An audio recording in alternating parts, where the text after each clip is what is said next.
let's transition into our next story, which is the main one that Lainie is joining us for. And Lainie, I want to congratulate you on your successful escape from the hostage situation that you found yourself in, averting disaster and escaping.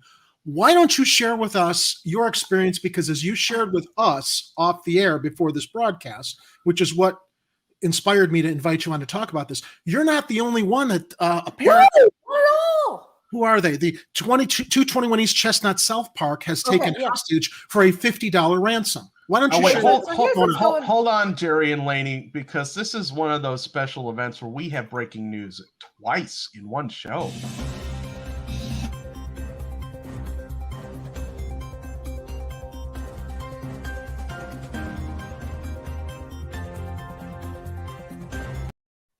Okay, that's enough of that. Absolutely.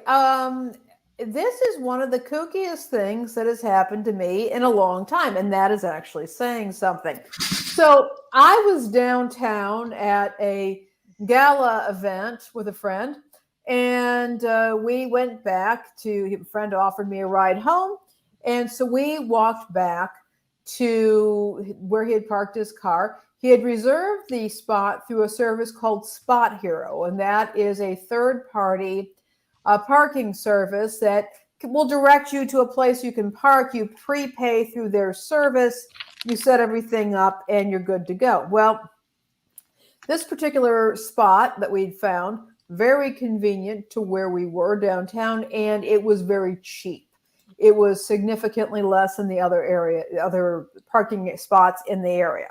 And this was the 2021 East Chestnut South Park, which is managed by a company called Laz Parking.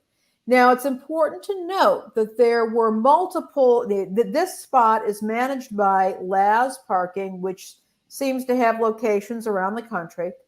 But we had, my friend had purchased the parking, reserved the parking through Spot Hero, a third-party company. So we get down in there, and it's admittedly not the greatest place to be parking. For one thing, if you notice on that photo that they have there, they have one door for the garage, and then there's a cutout door in there, right there. And it's like a cat or a dog door for the humans who have to go in and out. Okay, whatever. We were able to get in. We got into a place. We found a very nice woman and her son who were perplexed because they couldn't get out. And Artura, I'm beginning to wonder about what you're saying here. So, and they were perplexed because they couldn't get out. So we go and we go in there. We try to scan the QR code from Spot Hero at the kiosk to get out of this thing. And it wouldn't let us out. It said we didn't recognize our QR code. So we're doing that several times, and the kiosk has a help button. So we hit and the people who were in there with us saying, yeah, we've been trying to use that help button and we can't get out. It won't even respond. So we hit the help button multiple times. It says, sorry, nobody's answering. Sorry, nobody's answering.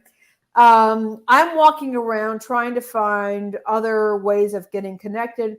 They find at the top of the ramp, at the very top of this very steep ramp,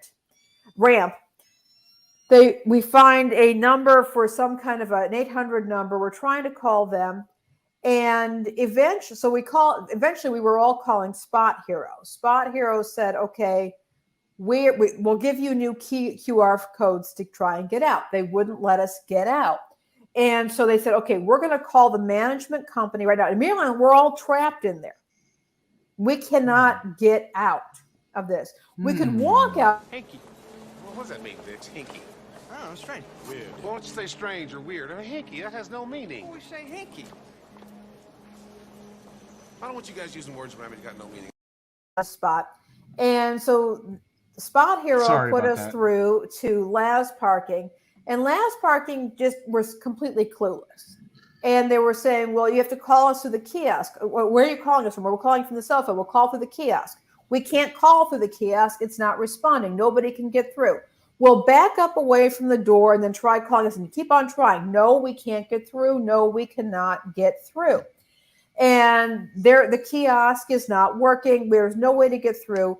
They didn't seem to know how to even open up the door for us. And nope, we could not get out. They said, well, I guess we'll have to call an attendant or a manager to come on by there.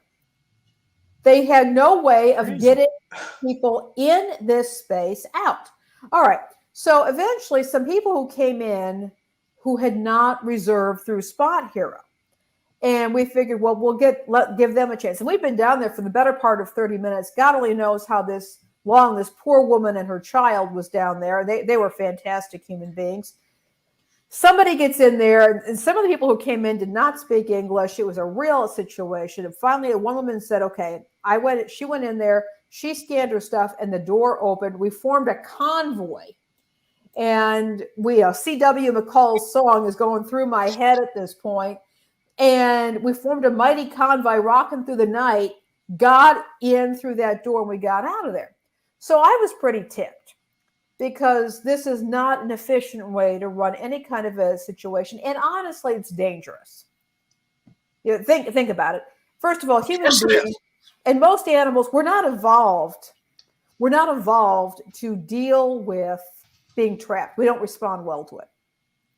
Secondly, what if there had been somebody down there who was hostile or whatever, could have had people trapped in there. The only way to have escaped was to get out of your car and then try to escape. It could have been very dangerous. Fortunately, we were all okay.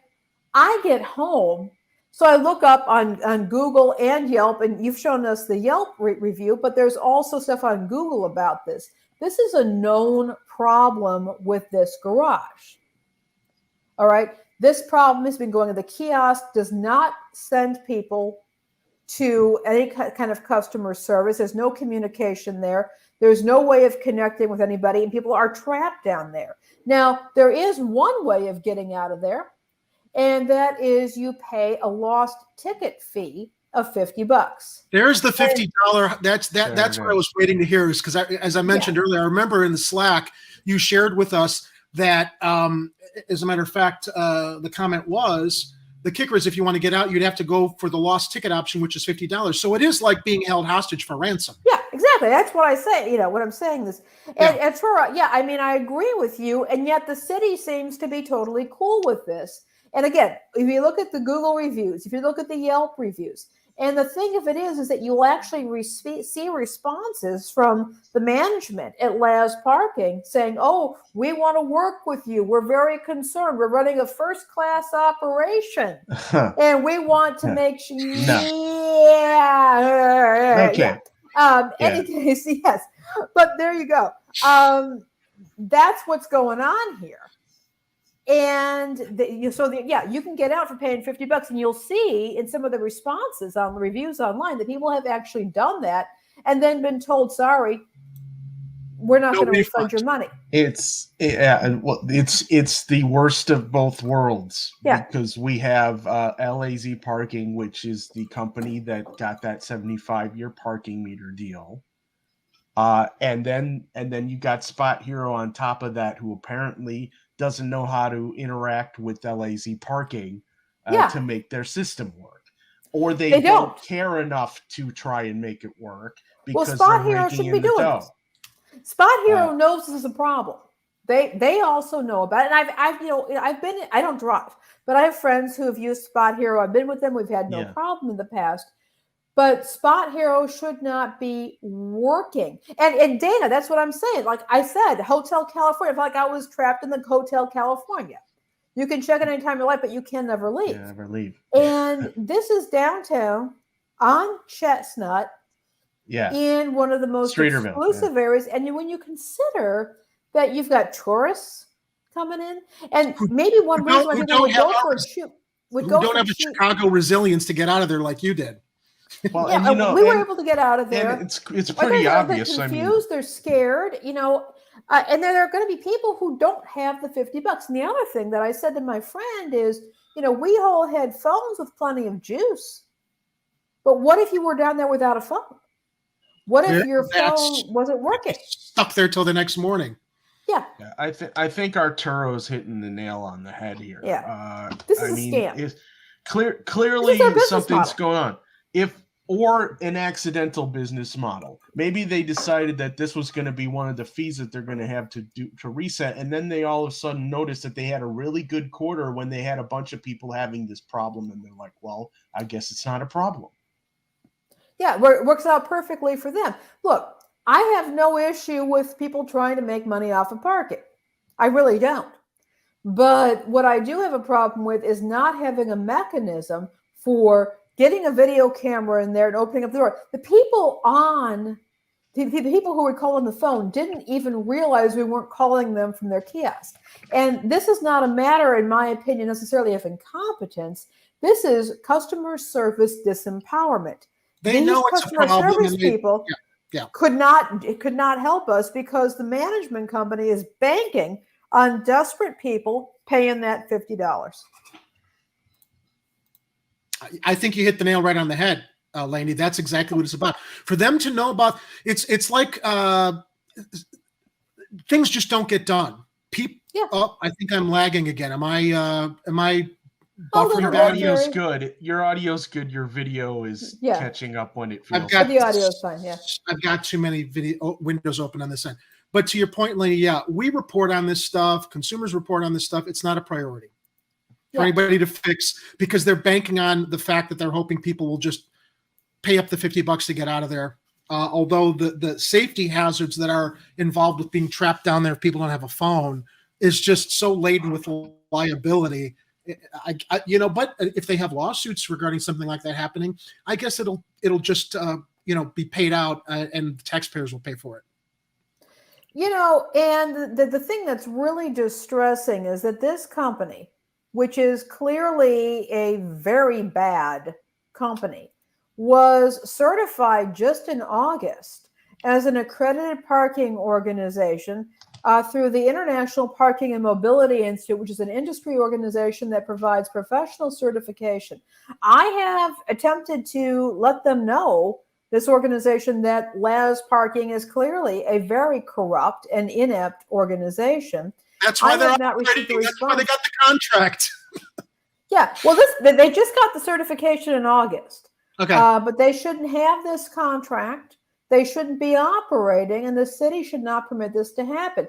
To essentially trap people in a space and not offer a way to expedite their release if their systems go wrong. And in this case, their own kiosk doesn't work. There should be a system to let them know when that kiosk goes down. This should not be happening ever in any place, least of all a city like Chicago. Can't say more than that. You're absolutely right. Yeah. So a word to everybody using the parking down there: maybe find other parking garages or find other places. Yeah, to park. and don't work with Spot Hero because I'm sorry to say it, but do not. If you're going to be in a situation where you're going to be trapped in an enclosed space rather than in an open air space where you can easily move it out, and Spot Hero does have those spots. What you'll want to do is work directly with the vendor and don't bother with Spot Hero because they are not going to be, because they are not willing to take action against underperforming vendors. Yeah, and this is just one example of our modernized commerce system with the electronic payments for things.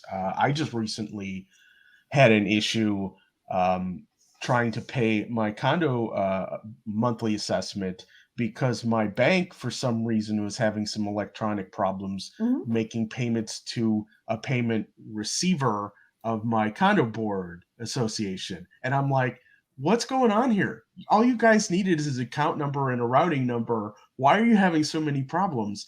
And it seems to be a thing that's happening everywhere, where everyone's got to deal with making payments electronically, but then nobody wants to make the proper connections. Kathy Powers, Kathy's right. And I've actually read some of the responses on Yelp. Somebody said that, she had to call the cops. It took an hour and a half, multiple calls, and a couple of cops to get her out of there. Fire department would probably be more responsive. I would, well, but you're calling 911, you're going to get whoever they route you to. So it's not like you really have that option. This should not be happening. It should never be happening. And it is happening. Granted, we are in Chicago, but there it is, folks. I appreciate you bringing that to our attention so we can also share it with our viewers to kind of, do what they can to avoid being taken hostage and getting stuck in a similar predicament. Absolutely. Yeah. So I wanted to share that with good folks. I am going to have to get going, but I did want to share it with y'all. And of course, it's great to see both you gentlemen, my highly esteemed colleagues here in Chicago media. And, let folks know about this and be on your guard. Be vigilant. Be vigilant. Yeah. Lainie, all right, friends. Tonight. I'll see y'all later. Goodbye. Talk to you soon. Thanks, Lane. Yeah.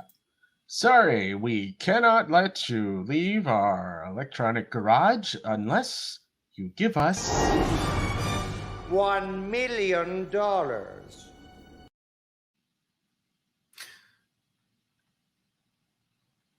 And okay, 50. That's a lot of money. Oh my God, Ed. Ouch. Oh my God, we've got some more. 3.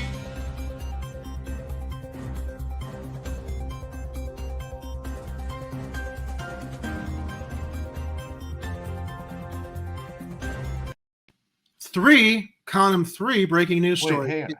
Hang on. Just one second here. Excuse me. We have a city ordinance that says you cannot have 3 breaking news stories in one show. You can't do it, Jerry. Get her off.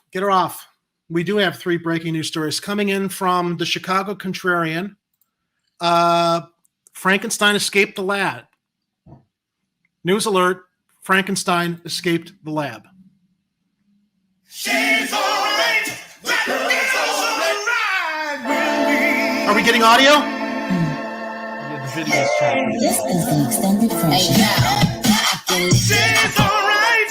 That girl's all right with me. Yeah. This is the extended version. Hey, girl. I can lick it, I can ride it while you slipping and sliding. I can do all them little tricks and keep the dick up inside it. You can smack it, you can grip it, you can go down and kiss it. And every time he leave me alone, he always tell me he miss it. He wanna F-R-E-A-K-F-R-E.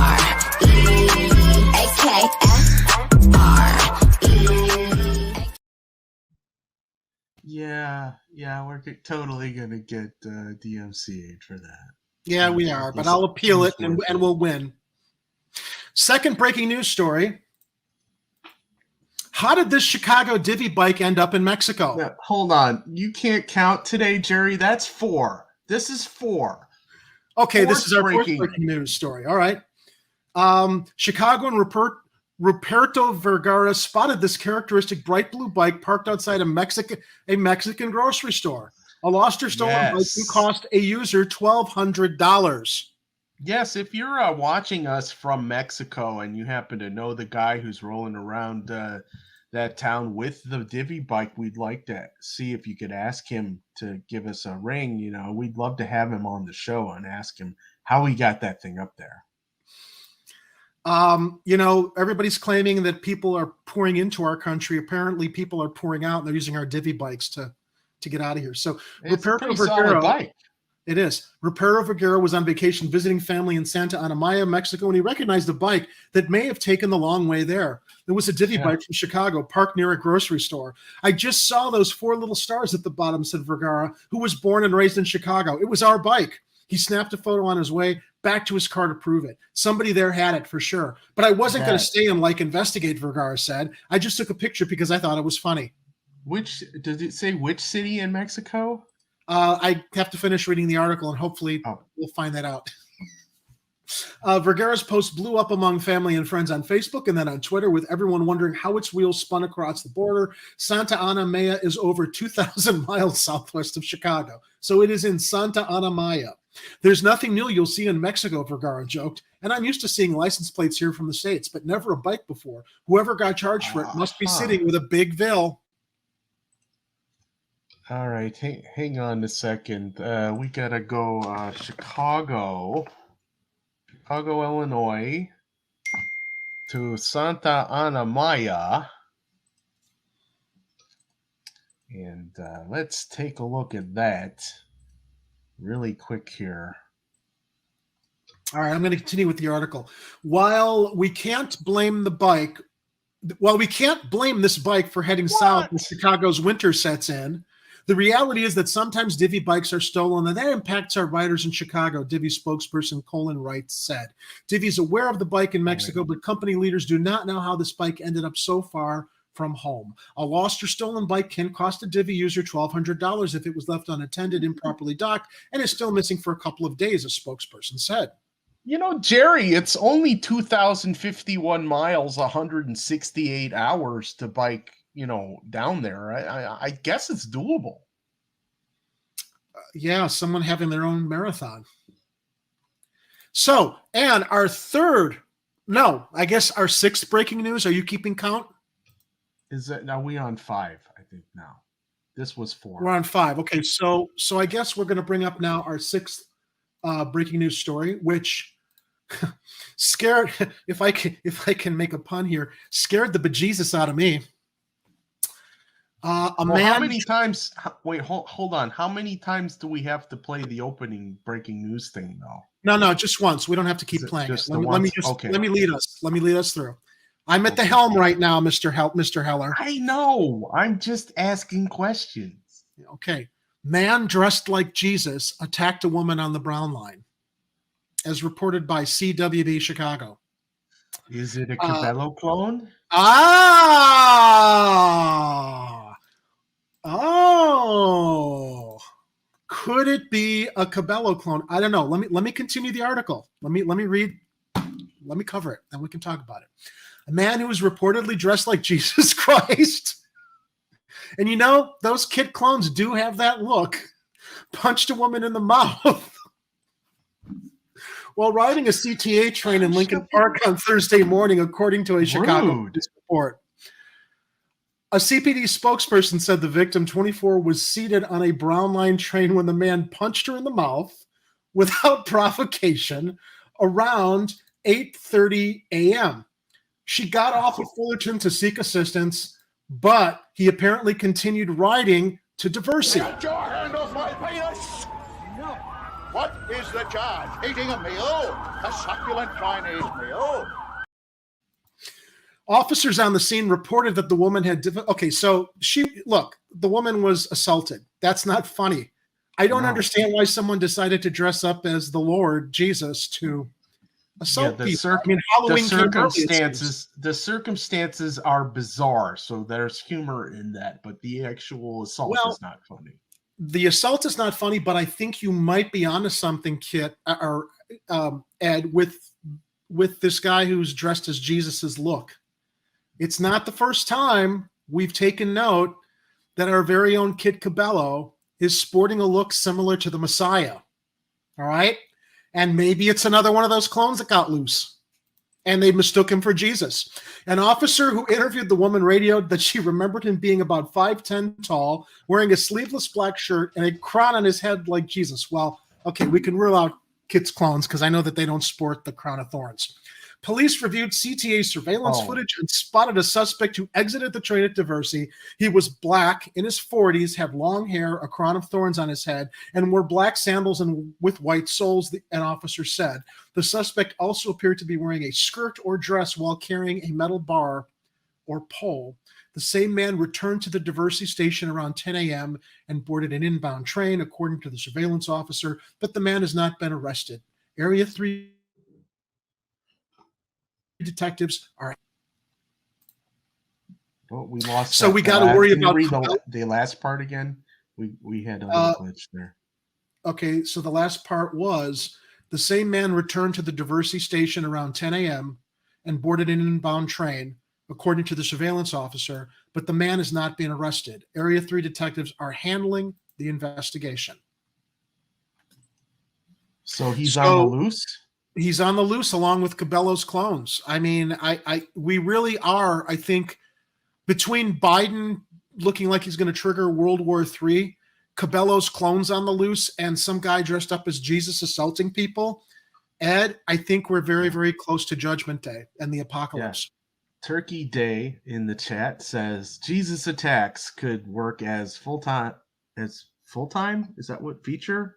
Or Wall Street Journal coverage. I don't know what FT is.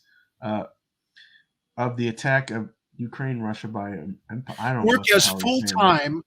Jesus attacks could work as full-time or Financial Times or Wall Street Journal coverage of the attack of Ukraine, Russia by Empire America. Okay.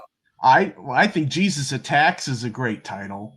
That for like a horror type action film, like Mars Attacks, only it's Jesus Attacks.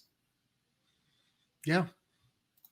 All right. So I saw those stories and I figured I wanted to entertain our audience before we got to the more serious content in tonight's show.